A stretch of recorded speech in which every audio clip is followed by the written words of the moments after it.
Buenos dias, damas y caballeros. It's been 7 or 8 months na, or almost a year.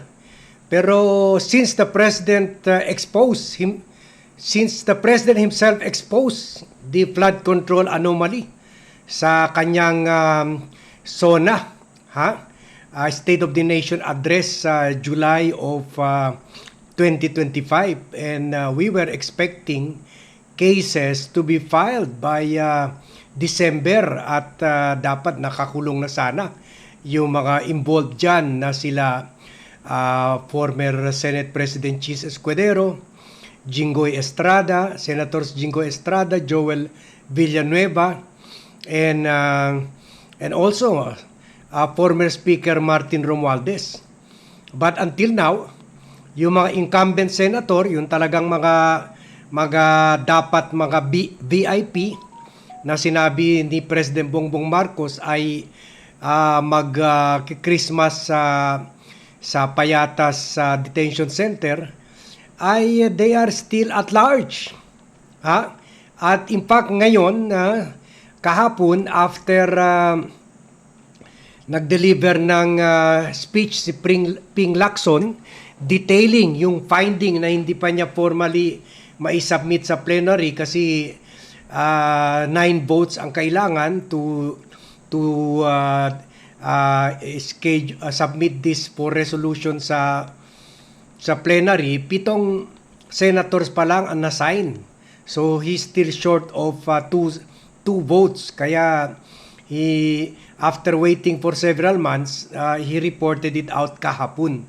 Pero ang reaction dito nila Joel Villanueva at ni Jinggoy Estrada, kahit sila yung among those being recommended to be charged, to be investigated by the Ombudsman and charged for plunder, malversation of public funds, direct and indirect bribery, and other related charges, ay parang pinagtatawan na lang nila ito mga patutsada nila Ping Lacson, at syempre pinagtatawanan rin nila yung Office of the Ombudsman na hanggang ngayon hindi pa magawang mapailan sila ng kaso. So sa tingin nila siguro baka lusot na sila. Kaya sabi nila ang tagal-tagal na wala naman nangyayari.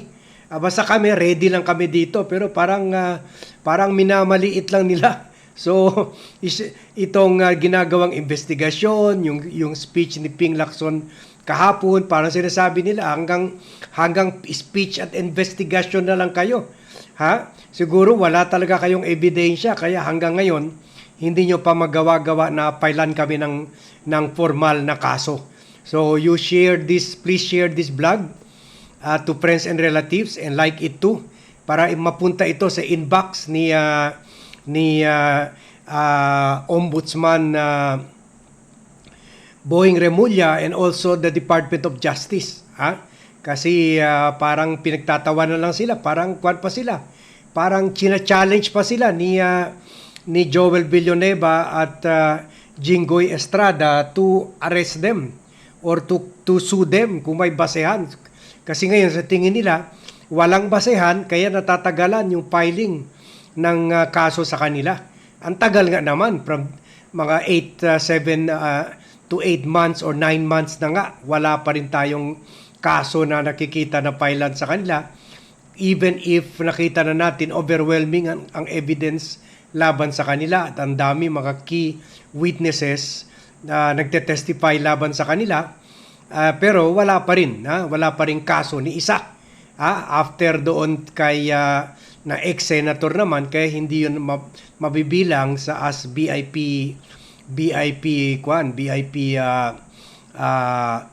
imprisoned na personality, kasi ex-senator na si Bong Revilla. Iba talaga yung senator mismo, tulad nung nangyari sa time ni former President Benigno Aquino III, na inaresto niya yung sitting president and senator, or ex-president and sitting Senate President and senators na si Jinggoy nga at si Bong Revilla. So Ito ngayon, kwan pa, free as a bird pa itong dalawa at parang kinakantsaw pa ang mga otoridad. So, panoorin natin to. Oh, pero hindi nabanggit eh. Wala namang nabanggit.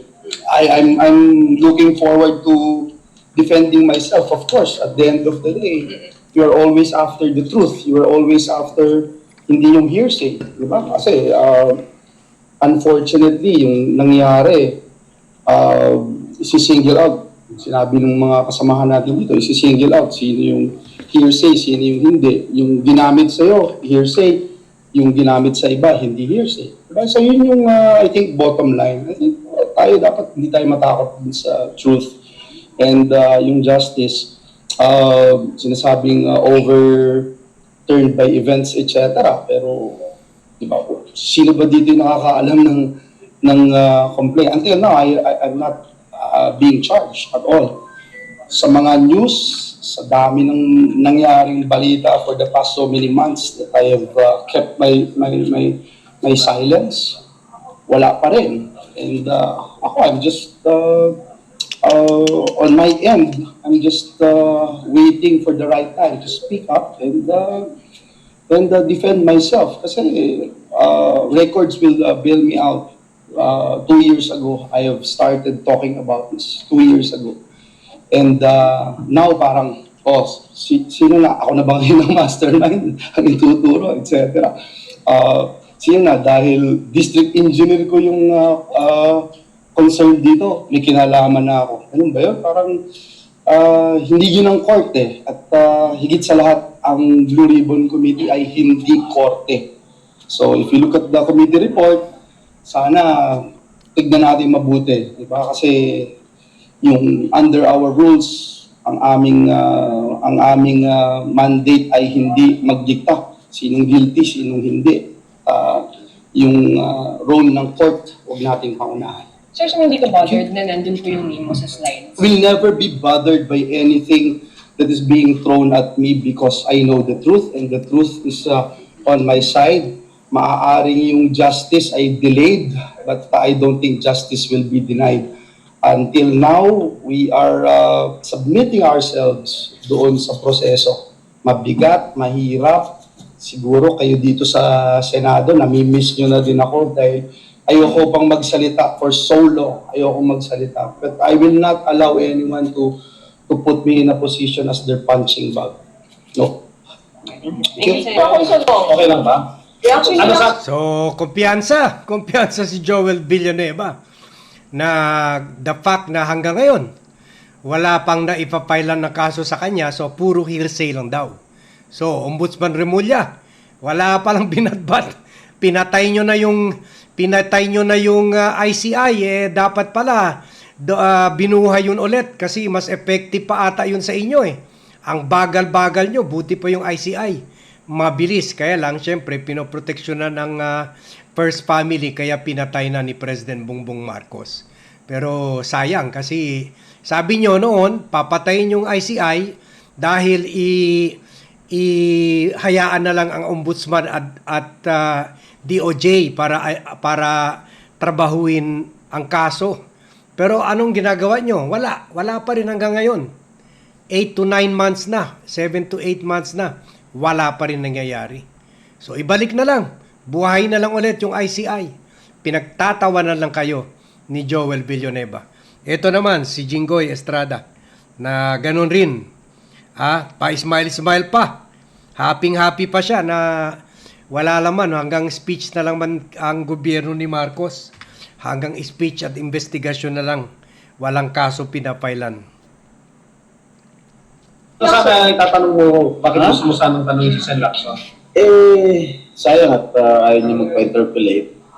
Pero una ko sana tatanungin kung merong base sa mga nakalat na ebidensya, sa mga pandinig, sa Blue Ribbon Committee, tatanungin ko sana kung alam niya kung sino yung talagang totoong mastermind itong flood control fiasco.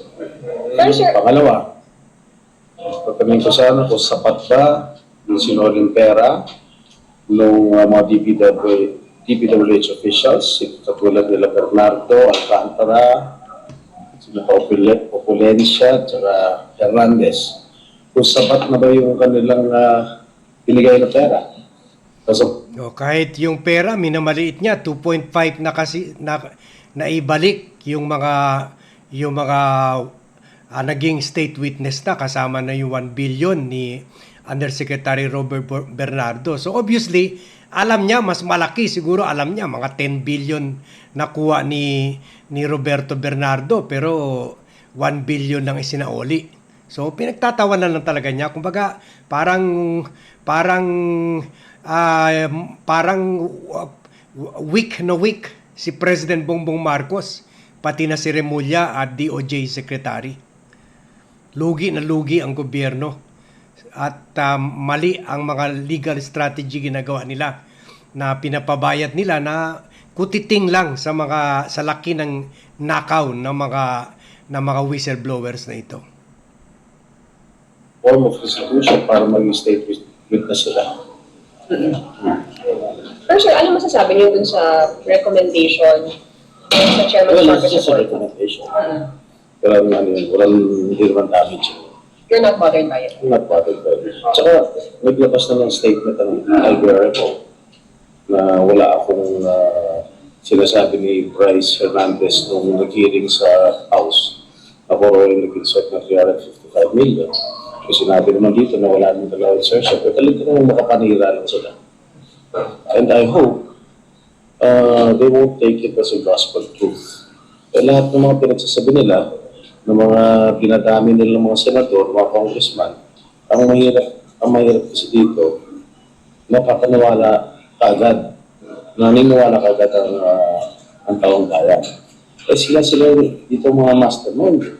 Kami, wala kaming partisipasyon, wala kaming influensya sa pag-award o pag-bid ng kontrata. Galing sa DPWH. Wala kaming influensya, wala kaming tinatawagan. O sino gumagawa ng those projects? Kami.